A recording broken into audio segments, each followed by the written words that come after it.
तो law of motion chapter number 4 class 11 physics. देखो बेटा, लॉ ऑफ मोशन का मतलब है कि मोशन होता है ना।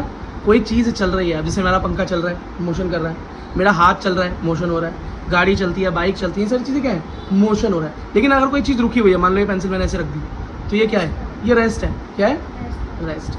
ठीक है, अच्छा। तो जब अब ये फोर्स क्या चीज़ है, ये बेटा फोर्स एक ऐसा एक्सटर्नल एजेंट होता है जो कि किसी के शेप में, साइज में और उसकी स्टेट में चेंज ला सकता है। जैसे मान लो ये मेरी पेंसिल ये रखी, अब ये रेस्ट में, अब मैंने क्या किया, अपने इन हाथों से इस पर फोर्स लगाया और इसे उठा लिया। इसका क्या किया, इसका पोजीशन चेंज कर दिया ना, रेस्ट से इसे किस में ले आया, मोशन में ले आया। तो जो ये इसके ऊपर ये चीज़ मैंने लगाई, ये क्या है, फोर्स है। ये क्या है, ये फोर्स है, ये मेरी फोर्स है जिसने ये काम कर दिया। ठीक है, अच्छा बेटा ये है नेट फोर्स। ठीक है, net force is responsible change in velocity and acceleration. इसका मतलब किसी भी चीज के अंदर अगर बाहर से फोर्स लगाया उसके अंदर वेलोसिटी और हाँ, तो उससे बोलते हैं नेट फोर्स की वजह से हुआ। अगली चीज है इनर्शिया। बेटा इनर्शिया का मतलब होता है किसी भी बॉडी की एक ऐसी प्रॉपर्टी जिसके अंदर वो अपनी पोजीशन को चेंज करना नहीं चाहता, वो रेजिस्ट करता है। मान लो ये पेंसिल मेरी रखी थी, अब ये रेस्ट हो गई, अब ये चाहती है कि रेस्ट पे रहे। अब बोलोगे मैं तो नहीं मानता, ये कैसे चाहती है, आपको कैसे पता। ये देखो मैंने रजिस्टर हटाया, ये देखो मैंने रजिस्टर ऐसे पकड़ा है और मेरा रजिस्टर हट गया, लेकिन मेरी पेंसिल कहाँ है, वहीं की वही है ना। ऐसा क्यों, क्योंकि वो अपनी पोजीशन चेंज करना नहीं चाहती थी, इसलिए वो यहीं रह गई और मेरा रजिस्टर मूव हो गया। बस समझ में आ गई। जैसे कि आप बेटा अपने दोस्त के स्कूटर के पीछे बैठते हो, स्कूटी के पीछे बैठते हो, दोस्त अगर एकदम से स्कूटी को बहुत तेज चलाए तो क्या होता है, आप पीछे की तरफ हो जाते हो ना, तो उसको बोलता है भाई बता, अगर तेज चलाएगा यार मैं गिर जाता पीछे, है ना। तो क्यों होता है ऐसा, क्योंकि आपकी बॉडी रेस्ट में है, वो सीधी है, लेकिन स्कूटी आगे भाग गई, हाँ आप पीछे ही रह गए। समझ में आया, ठीक है बेटा। तो ये इनर्शिया। अब इनर्शिया भी कई प्रकार की हो सकती है। अगर कोई रेस्ट में है तो वो रेस्ट में ही रहना चाहता है, अगर कोई मोशन कर रहा है, घूम रहा है, वो भैया उस मोशन में ही रहना चाहता है, चल रहा है तो चलते ही रहना चाहता है। अगर कोई किसी डायरेक्शन में मूव कर रहा है तो उसी डायरेक्शन में मूव करना चाहता है। अब आप भैया बोलोगे कि ये लॉ तो ये बोल रहा है कि अगर कोई चीज़ चल रही है तो वो चलती रहेगी, रुकेगी नहीं। बिल्कुल सही बात है बेटा, बिल्कुल सही बात है। लेकिन आप बोलोगे भैया अगर मैंने मान लो एक ये पेंसिल थी, अब इस पेंसिल को मैंने ऐसे मूव किया, ठीक है, ये देखो ऐसे मूव किया, लेकिन ये तो खुद जाकर रुक गई, बिना रोके रुक गई। अब बोलोगे भैया आपने तो बताया कि ये लॉ तो ये बता रहा है इनर्शिया का कि कोई रेस्ट में तो रेस्ट में रहना चाहता है, वो तो दिखाई दे रहा है। लेकिन अगर कोई मोशन में है, जैसे मैंने इसको मोशन में कर दिया, ये तो रुक गया वहाँ जाकर, ये रुक क्यों गया वहाँ जाकर, इसको तो चलते रहना चाहिए था। तो बेटा न्यूटन ही है इन सब चीज़ों को बताने वाले, जिनके सेब गिरा था सर पे। ठीक है, तो न्यूटन ने ये बताया था कि आइडियल कंडीशंस में, सुन तो लो, आइडियल कंडीशंस कैसी, अब आइडियल कंडीशन क्या है कि भैया कोई एक्सटर्नल फोर्स इसके ऊपर ना लगे। क्या, कोई भी एक्सटर्नल फोर्स इसके ऊपर नहीं लगना चाहिए। ठीक है, मतलब कोई हवा ना रोके इसको, कोई फ्रिक्शन ना हो, फ्रिक्शन मतलब घर्षण ना हो, कोई भी ऐसी चीज ना हो जो इसको रोके, बिल्कुल स्मूथ हो जाए। अगर बेटा यहाँ पर मैं पाउडर डाल दूं बहुत सारा तो क्या होगा बेटा, मयंक 1 मिनट क्या हो जाएगा, एकदम से स्मूथ भागेगा। ठीक है, जैसे आप कैरम बोर्ड पे डाल देते हो तो स्मूथ हो जाता है, लेकिन वो भी रुकता है एंड में जाके। तो एक आइडियल कंडीशन क्या है फिजिक्स के लिए, जिसके अंदर कोई फ्रिक्शन ना लगे, कोई हवा इसे ना रोके। तब अगर ऐसी कंडीशन हो गई तो ये अगर मैंने इसको हल्का सा धक्का दिया तो ये मूव करता रहेगा जब तक इसको रोका ना जाए, ऐसे करके। और ऐसी कंडीशन हमें कहाँ देखने को मिलती है, स्पेस में, अंतरिक्ष में। जो बेटा स्पेस स्टेशन वगैरह होते हैं ना हमारे एनवायरमेंट के ऊपर, वहाँ पर अगर हम किसी को धक्का दे दें, हाँ ऐसे कर दें, वो चलता ही रहेगा, रुकेगा ही नहीं, वो मूव करता रहेगा, रुकेगा ही नहीं। क्यों, क्योंकि वहाँ पर ना तो फ्रिक्शन है और ना ही ऊपर वहाँ पर बाहर से लगने वाला कोई फोर्स है, और ग्रेविटी भी ना के बराबर ही है, समझ लो अगर ऊपर की तरफ ज़्यादा चलेगा तो। ठीक है, ठीक है बेटा। अब सबसे पहले न्यूटन ने लॉ ऑफ मोशन दिया। क्या दिया बेटा, लॉ ऑफ मोशन दिया। इसी को फर्स्ट लॉ ऑफ मोशन को ही लॉ ऑफ इनर्शिया बोलते हैं, लॉ ऑफ इनर्शिया बोलते हैं। अच्छा बेटा, आपकी एनसीईआरटी में एक साइंटिस्ट का नाम और है न्यूटन से पहले, जिन्होंने बताया था, क्या बताया था, कि फोर्स जो होता है वो किसी चीज के अंदर उसकी पोजीशन में चेंज लाता है। कौन था, तो ये बेटा आपका टास्क हुआ। आप कमेंट सेक्शन में मुझे एनसीईआरटी रीड कर बताओगे कि न्यूटन से पहले फोर्स, एक्सटर्नल फोर्स किसी के ऊपर लगने से उसके मोशन में चेंज आता है, उसके पोजीशन में चेंज आता है, ये किसने बताया था, एक बार मुझे बता दें। हो सकता है आपके नीट में ये पूछा जाए, तो जल्दी से एनसी, वेरी गुड। ठीक है, अच्छा बेटा देखो, अब न्यूटन का फर्स्ट लॉ क्या कहता है, लॉ ऑफ इनर्शिया, मतलब जाई भैया एक बॉडी अगर इक्विलिब्रियम कंडीशन में है, मतलब अब जो भी तरह का वो मोशन कर रही है भैया, वो अपना मोशन चेंज करना नहीं चाहती। अगर रुकी हुई है तो रुका रहना चाहती है, चल रही है तो चलते रहना चाहती है, और किसी डायरेक्शन में मूव कर रही है तो उसी डायरेक्शन में मूव करना चाहती है, जब तक कि कोई एक्सटर्नल फोर्स उस पर अप्लाई ना हो जाए। ये है जी न्यूटन का फर्स्ट लॉ। और याद रखना, इस धरती पे तो ये ठीक से काम नहीं करता, क्योंकि इस धरती पे तो हवा भी आपको रोक रही है, फ्रिक्शन भी रोक रहा है, ग्रेविटेशन भी रोक रहा है, लेकिन स्पेस में आइडियल कंडीशन, वहाँ पर ये सारी चीज़ें नहीं है, तो वहाँ पर ये लॉ बिल्कुल आराम से ऑब्जर्व किए जा सकते हैं। तो आप बोलोगे भैया न्यूटन क्या आसमान में गए थे क्या इन लॉज को प्रूव करने के लिए? नहीं बेटा, उन्होंने आइडियल कंडीशंस के अंदर इस लॉ की बात की थी। ठीक है, ओके। अब बेटा एक नेक्स्ट चीज आती है मोमेंटम। क्या? मोमेंटम। ये मोमेंटम क्या होता है भैया? मोमेंटम का मतलब होता है, आपने कभी क्रिकेट अगर देखा हो बच्चों किसी को, तो बोलते हैं अरे इस क्रिकेटर का तो बहुत अच्छा मोमेंटम बन गया है, बड़े मोमेंटम से रंग बना रहा है। इसका मतलब किसी भी तरीके का मोशन जब हम करते हैं, हमारी या कोई बॉडी कर रही है, मान लो एक गाड़ी चल रही है, एक गाड़ी चल रही है, वो मूवमेंट कर रही है, उसके अंदर कोई बांस है, कोई ना कोई वेट तो उसके अंदर हो गई ना, है ना? कोई ऐसी चीज तो है नहीं भैया मोशन, और वो किसी वेलोसिटी से मोशन कर रही है, तो जो नॉर्मल जो मोशन हो रहा है वही उसका मूवमेंट हो गया। अब भैया मेरे पंखे का मोमेंटम क्या है? गोल गोल रोटेट करना, उसका रोटेशन मोशन हो रहा है ना, वो क्या है? उसका मोमेंटम है। ठीक है, तो याद रखना बेटा, किसी भी चीज में जब मास हो, मास तो होगा ही किसी न किसी वस्तु में, और उसकी वेलोसिटी, जो भी वो वेलोसिटी कर रहा है, जो भी वो गति कर रहा है, उन दोनों को अगर मैं प्रोडक्ट कर दूं तो मोमेंटम निकल कर आ जाता है, और मोमेंटम को P से डिनोट करते हैं, निकल कर आया P = m × v। और याद रखना बेटा, ये वेक्टर क्वांटिटी है। क्या? वेक्टर क्वांटिटी, मतलब डायरेक्शन पर डिपेंड करती है। किस पे? वेलोसिटी, डायरेक्शन पे डिपेंड। हाँ, क्योंकि velocity is a vector quantity. ठीक है, तो फर्स्ट चैप्टर पढ़ लेना बेटा, जिसको ये चीज़ें नहीं आती, कई बार ये नीट में एक छोटा सा हल्का सा क्वेश्चन भी पूछ लिया जाता है। ठीक है, अच्छा याद रखना बेटा, मोमेंटम हमेशा कंजर्व रहता है। क्या रहता है? मोमेंटम हमेशा कंजर्व रहता है, सेव रहता है। अरे हम चेंज इन एनर्जी वाला फॉर्मूला देखा था कि energy never be created nor be destroyed, always can change into another form of energy. ऐसा ही मोमेंटम के अंदर भी। ठीक है, अच्छा हाँ, ये भी कह सकते हो। देखो, अब चेंज इन मोमेंटम, अगर कोई पूछे कि मोमेंटम में चेंज हो रहा है, क्या हो रहा है? चेंज हो रहा है। आपने अपने पंखे की स्पीड 1 नंबर बढ़ा दी, मोमेंटम में चेंज हो गया, मोमेंटम तेज हो गया, वेलोसिटी में चेंज हो गया, वेलोसिटी और तेज हो गई। तो चेंज कैसे पता चलेगा? तो जो भी फाइनल मोमेंटम होगा और जो शुरुआत में ही नहीं मोमेंट, उन दोनों को आपस में काट दो। बेटा ये डेल्टा का निशान का मतलब होता है चेंज, डेल्टा का मतलब चेंज, तो चेंज इन मोमेंटम मतलब delta P = delta P final - P initial. चलो बेटा, अब एक नेक्स्ट चीज समझ लो, वो है इम्पल्स। क्या है? इम्पल्स। बेटा इम्पल्स का मतलब होता है जब किसी बॉडी पे एक्सटर्नल फोर्स लगे। आप बोलोगे भैया फिर इसमें नई बात क्या हो गई? वो तो लगता ही है चीज़ों के ऊपर, तभी वो मोशन में आती है। एक ऐसा फोर्स जो बेटा बिल्कुल बहुत छोटे से टाइम के लिए लगे और उसका असर कुछ देर तक रहे, जैसे कि बस एक हल्का सा टच, किसी के गाल पे एक चांटा लगा, जैसे आप चल रहे हो, आपके कंधे से कंधा टकरा गया किसी से, तो एक हल्के से टाइम के लिए एक कांटेक्ट हुआ, हल्का सा एक फोर्स अप्लाई हुआ, लेकिन उसको आप महसूस कर पाते हो बहुत देर तक। गाल पे लगे हुए चांटे को कितनी देर तक महसूस कर पाते हो, है ना? लेकिन लगता कितनी देर के लिए है? मिनी सेकंड के अंदर एक चांटा गाल को छू जाता है। समझ में आ गया? ठीक है, तो इसी को बेटा हम इम्पल्स और जे से इसे क्या करते हैं? डिनोट करते हैं। और याद रखना, change in momentum is equals to impulse. इस बात को हमेशा याद रखना। इम्पल्स क्या है? चेंज इन मोमेंटम के इक्वल ही होता है, चेंज इन मोमेंटम के इक्वल ही होता है। ठीक है, अब फॉर्मूले से हमने कैसे ड्राइव किया? एक फोर्स जो कि बड़े ही छोटे टाइम के लिए, डेल्टा T टाइम के लिए लगा हो, है ना? अब फोर्स क्या होता है? फोर्स का मतलब होता है भैया change in momentum per unit time. ठीक है, अब हमने लगाया, इससे T से T कैंसिल हो गया, ये बेटा T है, ये T था ना, ये T नीचे आया, T से T कैंसिल हुआ, अब डेल्टा P रह गया, खाली चेंज इन मोमेंटम। ये आप सीधा नॉर्मल तरीके से इसको सीधा याद कर लो, ड्राइव करने को आपसे कोई नहीं पूछ रहा। ये तो बस एक रिलेशन स्थापित करने के लिए मैंने आपको बता दिया कि जो मैंने डेफिनेशन दिया या बुक में जो डेफिनेशन है वो डेफिनेशन बिल्कुल सही है, उसके हिसाब से ड्राइव होकर आ गया। तो याद रखना, impulse is the change in momentum. चलो बेटा, एक क्वेश्चन देखो भाई, क्या देखो? एक क्वेश्चन देखो, ये देखो, find the change in momentum of a ball. एक बॉल के मोमेंटम में जो चेंज हो रहा है, ठीक है, मोमेंटम में जो चेंज हो रहा है उसको पता लगाना है। बॉल का मास दिया हुआ है 200 ग्राम, ठीक है। अब क्या हुआ कि इन्होंने एक दीवार पर खींच के उस बॉल को मार दिया। क्या किया? बॉल को दीवार पर मारा। अब यू दिया हुआ है बेटा, यू इनिशियल वेलोसिटी, ठीक है। देखो मास तो दिया हुआ है 200 ग्राम बॉल का, बॉल को क्या किया, दीवार पर मारा और उसका इलास्टिक कोलिजन हुआ। बेटा इलास्टिक कोलिजन का मतलब होता है कि जिस स्पीड से गया उसी स्पीड से वापस आया, जिस स्पीड से गया। तो मान लो आपने यू की स्पीड, यू दे रखी है initial speed 10 metre per second की स्पीड से बॉल को दीवार में मारा, इलास्टिक कोलिजन हुआ, इसका मतलब इसी स्पीड से 10 की स्पीड से ही।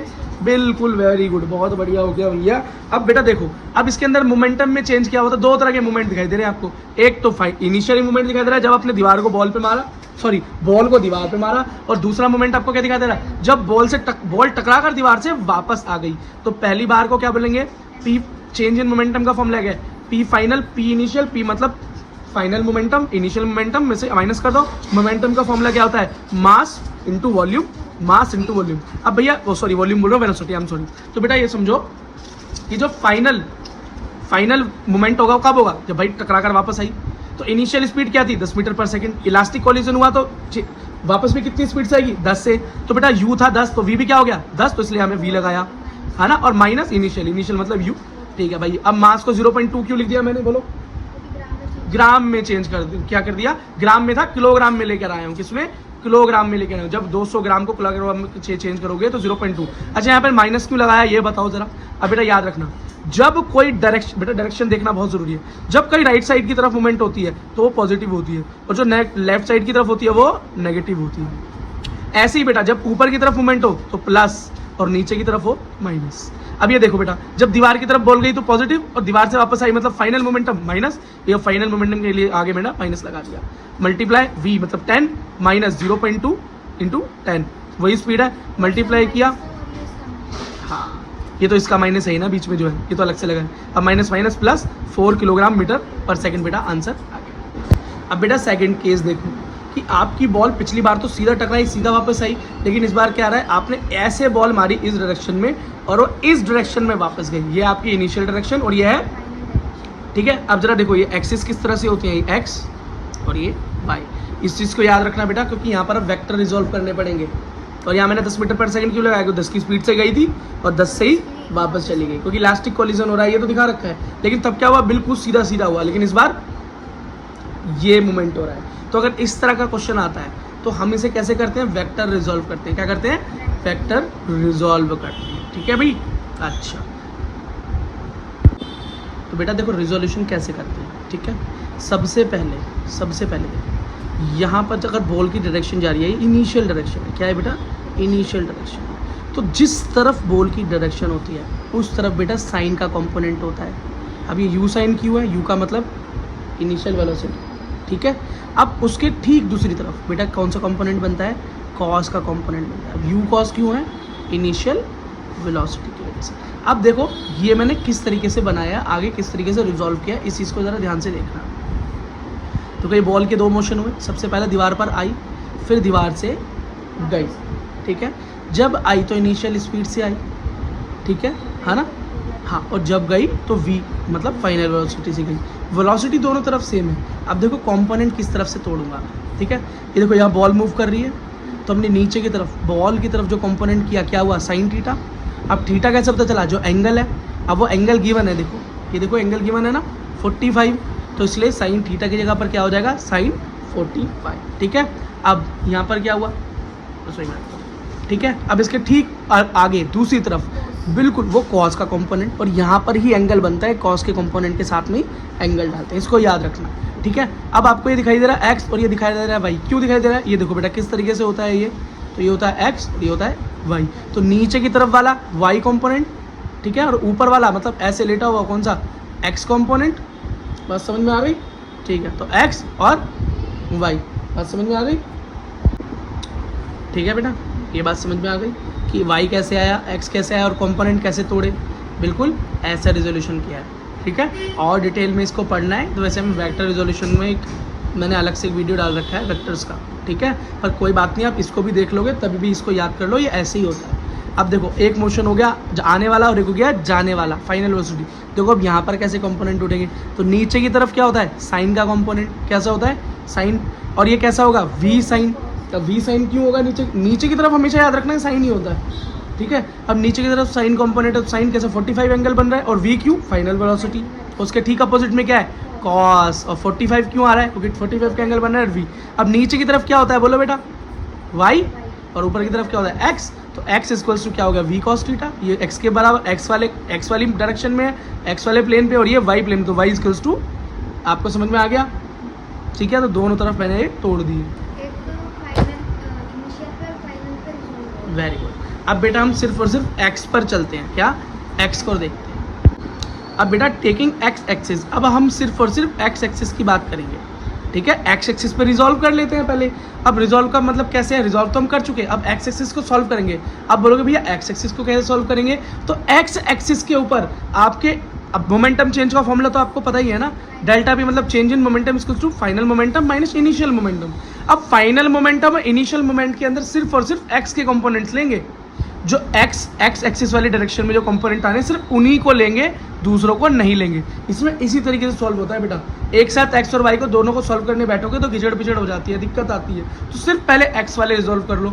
तो एक्स में देखो कौन कौन से आ रहे हैं एक्स डायरेक्शन में, इनिशियल में यू कॉस 45, और नीचे फाइनल में क्या आ रहा है? V cos 45। ठीक है, ओके बेटा, चलो। तो जब वी फाइनल की बात करेंगे, ठीक है, तो और एक बात याद रखो, यहाँ माइनस क्यों लग रहा है? जब बेटा ऐसी मोशन होती है इस डायरेक्शन में राइट हैंड तो प्लस, और लेफ्ट हैंड की मोशन हो तो माइनस लगता है डायरेक्शन के हिसाब से। अब बॉल हमारी ऐसे गई राइट तरफ और ऐसे वापस आई ना, तो प्लस में गई और नेगेटिव में वापस आई, तो बस इसलिए यहाँ पर नेगेटिव लगा हुआ है। तो एम और वी होता है फॉर्मूला, मास इंटू वेलोसिटी होता है, माइनस एम इंटू वेलोसिटी क्या है भाई? पहले वाले पर वी कॉस 45, क्या ये यू कॉस 45 है ना, आपने कुछ गलती, अच्छा फाइनल है ना, हाँ सॉरी वी कॉस 45, ठीक है बेटा, ठीक है। अब माइनस, अब ये माइनस तो भैया माइनस फॉर्मूले वाला ही है, एम इंटू इनिशियल वेलोसिटी, ठीक है। अब मास क्या है भाई? 200 ग्राम था, किलोग्राम में चेंज किया, 0.2 हो गया, माइनस 0.2, वेलोसिटी क्या है? 10 मीटर पर सेकेंड दे रखी है। अब 1/2 कहाँ से आ गया? कॉस 45 की वैल्यू, ठीक, सेम यहाँ पर पुट किया, ठीक है। अब देखो इन सबको सॉल्व करो, क्या आता है? तो पॉइंट हटा 0 आया, 10 से 10 गया, पॉइंट हटा 0 आया, 10 से 10 चला गया, ठीक है। अब यहाँ पर 2 से 2 भी कैंसिल हो जाएगा, बचेगा बेटा यहाँ पर -1 और यहाँ बचेगा 1। आराम से सॉल्व करना, आंसर आया -2। एक्स एक्सिस पर क्या आया आपका? Change in momentum -2। अब जरा वाई कंपोनेंट को भी सॉल्व करना पड़ेगा, तो पी फाइनल पी इनिशियल, ठीक है। अब देखो फाइनल में क्या था? तो यहाँ था वी साइन थीटा, और यहाँ पर क्या था बेटा? You sine theta. थीटा क्या? 45, ठीक है। अच्छा, तो बेटा यहाँ पर मैंने माइनस क्यों लगाया, आपको समझ में आ गया होगा, ठीक है। ऐसे गए और इस तरह का motion, minus M velocity, minus और माइनस, हाँ, वेरी गुड। अब बेटा सॉल्व किया तो 0 आया कि वाई एक्सिस पे कोई चेंज नहीं हुआ। और एक्चुअल बात तो यही है कि डायरेक्शन सिर्फ एक्स में ही चेंज हो रही है, वाई में तो कोई चेंज एक्चुअली हो भी नहीं रहा है, ठीक है। अच्छा, अब भैया बोलोगे भैया यहाँ पर अगर क्वेश्चन अलग तरीके से आ जाए, यहाँ पर ये वाला एंगल और ये वाला एंगल अगर अलग अलग हो तो कोई बात नहीं बेटा, आप अपने ये एंगल चेंज कर लेना। अब आप बोलो भैया यहाँ पर ये वेलोसिटी भी अगर चेंज हो, इनिशियल कुछ और हो, फाइनल कुछ और दो, कोई बात नहीं बेटा, अलग अलग पुट कर लेना, ठीक है, ओके। अब बेटा देखो न्यूटन का सेकंड लॉ क्या कहता है। न्यूटन का सेकंड लॉ कहता है force is equals to mass into acceleration, ठीक है। इसका मतलब कि किसी भी चीज़ के ऊपर, किसी भी ऑब्जेक्ट के ऊपर जब किसी डायरेक्शन वाइज फोर्स लगाया जाता है और उसमें कोई मास तो होगा ही ऑब्जेक्ट में, तो उसमें एक्सेलरेशन आ जाता है, उसकी वेलोसिटी आ जाती है उसके अंदर, या उसमें अगर वेलोसिटी हो पहले से तो उसकी वेलोसिटी में चेंज आ जाता है, ठीक है बेटा। इतनी बात को याद रखना। और एक चीज़ और याद रखना, force equals to mass into acceleration तो होता ही होता है, force equals to change in momentum भी होता है, change in momentum per unit time, ये भी इसका एक फॉर्मूला है। तो नीट में बेटा यहाँ से भी एक क्वेश्चन उठ के आ सकता है आपसे, ठीक है ना, तो इस बात को भी याद रखना। और चेंज इन मोमेंटम क्या होता है? इम्पल्स के बराबर भी होता है, बस, ठीक है। यही से तो फॉर्मूला ड्राइव किया था हमने इससे पिछली बार शुरुआत में। बेटा थर्ड लॉ ऑफ मोशन क्या कहता है? थर्ड लॉ ऑफ मोशन कहता है कि हम जिसके ऊपर भी फोर्स लगाते हैं वो हमारे ऊपर उतना ही अपोजिट हमारी तरफ, जैसे हमने एक दीवार के ऊपर मान लो फोर्स लगाई है, वॉल है, तो ये अब मान लो इसके ऊपर 10 न्यूटन का फोर्स लगा दिया मैंने, तो ये वॉल भी हमारे ऊपर अलग अपोजिट डायरेक्शन में 10 न्यूटन का फोर्स लगा देगी, ठीक है। अब मान लो मैंने फोर्स लगाया ए बी डायरेक्शन में, तो बी ए डायरेक्शन से वापस मेरी तरफ फोर्स आएगा नेगेटिव, मतलब नेगेटिव डायरेक्शन मेरी तरफ आएगा, उतने ही मैग्नीट्यूड का, उतना ही फोर्स, वही मैग्नीट्यूड होगा उसका, ठीक है, हमारी तरफ वो फोर्स आएगा। पर ये मत समझना कि ये फोर्स मैंने यहाँ से लगाया उतना ही फोर्स यहाँ से आया तो फोर्स से फोर्स कैंसिल हो जाएगा, नहीं, फोर्स कैंसिल नहीं होगा। तुमने अपना फोर्स यहाँ पर दिया हुआ एनर्जी में कन्वर्ट हुआ, उसने अपना फोर्स यहाँ पर लगाया एनर्जी में कन्वर्ट हुआ। मानो आपने हमें घूसा लिया और दीवार में मार दिया, अब उतनी ही ज़ोर से दीवार ने आपके ऊपर फोर्स लगाया, उतनी पावर आपके हाथ में लग गई, तो फिर आप हाथ को क्या करोगे, उफ यही बोलोगे आपने दीवार में घूसा मारा, दीवार ने आपकी तरफ मूव लगाया, आपको असर ही नहीं पड़ा, आपका मोशन ही खत्म हो गया। बेटा ऐसा नहीं हो सकता। ऐसा कब हो सकता है भाई, गुब्बारे में आप घूसा मारो तो गुब्बारा क्या होगा, आपकी एनर्जी को अब्जॉर्व कर लेगा, क्योंकि वो पीछे की तरफ मूव होता है, तो आपके मोशन को वो धीरे धीरे धीरे धीरे कंज्यूम कर जाएगा। जैसे आप बॉल को कैच करते हो तो हाथ को धीरे धीरे धीरे नीचे ले आते हो, ताकि उस बॉल के मोमेंटम को धीरे धीरे कम कर देते हो, है ना। ठीक है।